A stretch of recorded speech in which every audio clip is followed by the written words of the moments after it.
Mahanadi serial எபிசோடில் என்ன நடக்க போகுதுங்கிறத இந்த வீடியோவில் பார்க்கலாம்.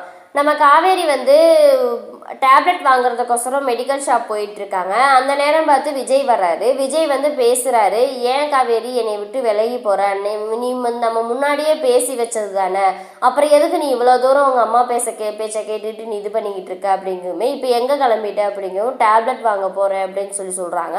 என்னாச்சு, ஏன் என்னாச்சு அப்படின்னு சொல்லி கேட்கும். இல்லை பாட்டிக்கு சுகர் டேப்லெட் காலி ஆயிடுச்சு, நான் வாங்க போகிறேன் அப்படின்னு சொல்லுவோம். சரி காரில் ஏறி போகலாம் அப்படின்னு சொல்கிறாங்க.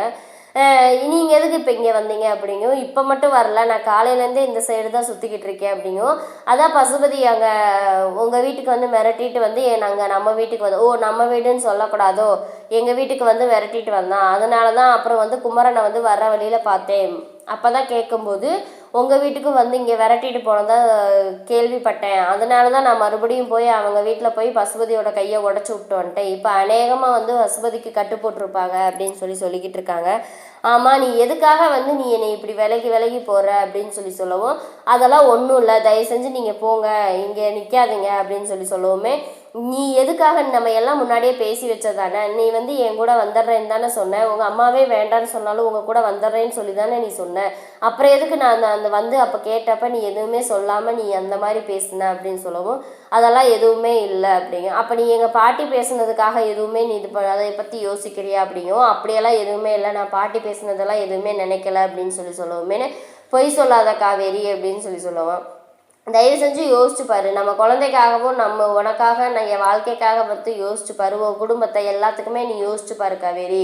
எல்லாத்தையுமே நீ உதறி விட்டுட்டு நீ உங்கள் அம்மா உங்கள் குடும்பத்தோடு தான் நீ இருக்க. நான் இவ்வளோ கஷ்டப்பட்டுட்ருக்கேன், நான் யாட்ட காலையிலேருந்து இந்த வீடு வாசலோடு நான் வீட்டுக்கு கூட போகாமல் இப்போ உங்கள் வீட்டு வாசல்லையே தான் நாய் மாதிரி அலைஞ்சிக்கிட்டு இருக்கேன். கொஞ்சமாவது என்னை பற்றி நீ யோசிக்கிறியா?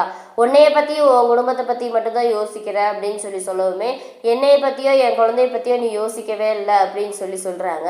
அப்படியெல்லாம் ஒன்றும் இல்லை விஜய் அப்படியே. அப்போ பாட்டி சொன்னதை நினச்சி நீ யோசிக்கிறியா? ஒருவேளை அதுவும் காரணமாக இருக்கும். குமரன்கிட்ட பார்த்து பேசும்போது அவர் தான் இப்படி மென்று முழுங்கினாரு, எதுவுமே சொல்ல மாட்டாரு. அப்போ பாட்டி பேசுனதை பற்றி தான் நீங்கள் எல்லாம் அப்படி நினச்சிட்டு இருக்கீங்க அப்படிங்கவுமே, அப்படியெல்லாம் இல்லை அப்படின்னு சொல்லிட்டு, நான் கிளம்புறேன், நான் 10 நிமிஷத்தில் வாங்கிட்டு வந்துடுறேன் அப்படின்னு சொல்லிட்டு வந்தேன் அப்படிங்கும். ஒரு நிமிஷம் பொறு, நான் பேசணும் உங்ககிட்ட அப்படின்னு சொல்லிட்டு வயிற்றுல இருக்க குழந்தைய தொட்டு பார்க்குறாரு.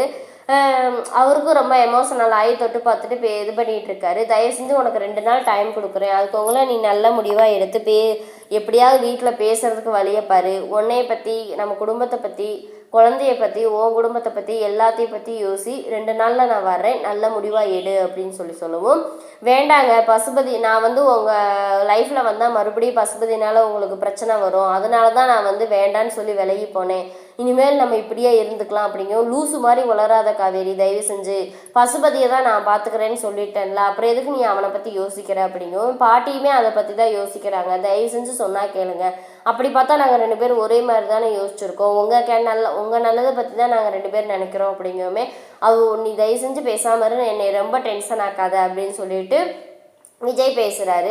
தயவு செஞ்சு சொல்கிறத கேளுங்க, நான் இன்னும் மறுபடியும் உங்கள் லைஃப்பில் வர பசுபதி வந்து உங்களுக்கு பிரச்சனை பண்ணிக்கிட்டே தான் இருப்பான், அதனால வேண்டாம், தயவு செஞ்சு நம்ம விளைவிக்கலாம் அப்படின்னு சொல்லவுமே, நீ பேசாமல் போ அப்படின்னு சொல்லிட்டு போயிடுறாங்க. அதுக்கப்புறம் வந்து இங்கே வந்து நம்ம நர்மதா வந்து ஸ்கூலுக்கு கிளம்பிட்டு இருக்கும்போது மார்க்கு கம்மியாயிடுச்சுன்னு சொல்லி எல்லாரும் சத்தம் போட்டுட்ருக்காங்க. அப்புறம் குமரன் சொல்கிறாரு, மாற்றி வீட்டில் பிரச்சனை வந்ததில் அவள் என்ன பண்ணுவா, அப்போ அவனால் படிக்க முடியல அப்படின்னு சொல்லி அதை பற்றி சொல்லிகிட்டு இருக்கும்போதேன்னு கங்காவுக்கு வந்து சாரதா ஃபோன் பண்ணி, ஐயோ கங்கா அப்படின்னு சொல்லவுமே, என்னாச்சுமா அப்படின்னு சொல்லி கேட்கும்போது, பசுபதி இங்கே நம்ம வீட்டில் வந்து உட்காந்துக்கிட்டு இது அவன் வீடுன்னு சொல்லிக்கிட்டு இருக்கான், தயவு செஞ்சு தம்பி வேகமாக வர சொல்லு கங்கா, அந்த பத்திரம்லாம் அங்கே தான் இருக்குது, அதை எடுத்துகிட்டு வேகமாக வர சொல்லு அப்படிங்கவுமே, இவன் இதனால தான் சொல்கிறேன், இந்த பசுபதி இப்படி தான் பிரச்சனை பண்ணிக்கிட்டே இருப்பான்னு தான் நான் விஜய் ஏற்கனவே நான் சொன்னேன், கேட்கவே மாட்டேங்கிறேன் பசுபதி அப்படின்னு சொல்லிட்டு, சரி நானும் வர்றேன் மாமா அப்படின்னு சொல்லிட்டு எல்லாம் கிளம்பி போகிறாங்க. இன்னும் இதுக்கப்புறம் பசுபதி வந்து என்ன பண்ண போகிறாங்கிறத வந்து அடுத்த வீடியோவில் பார்க்கலாம். இந்த வீடியோ பிடிச்சதா மறக்காமல் லைக் பண்ணுங்கள், சப்ஸ்கிரைப்